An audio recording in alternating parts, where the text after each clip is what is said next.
Les premières informations de la réunion ont été la présentation de la situation géographique de l'archipel par le chef du service Action culturelle et des différentes tenues attribuées à chaque personne.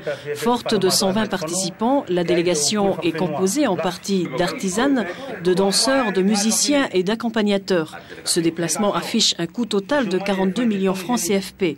Une somme qui, à l'heure actuelle, n'est pas encore encaissée par les dirigeants.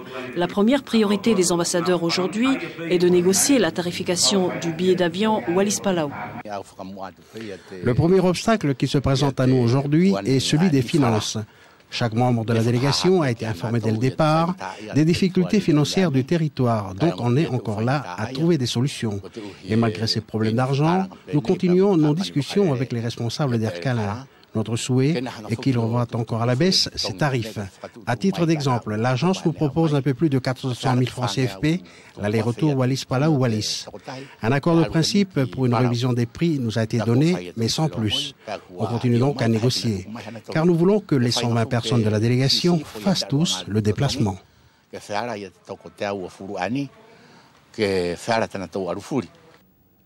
Cette rencontre se tiendra à Koror, capitale de l'archipel de Palau. Un point sur le programme, l'organisation des festivités ou encore le rôle et la responsabilité des diverses délégations a été déjà établi par nos ambassadeurs rentrés récemment d'une visite de reconnaissance.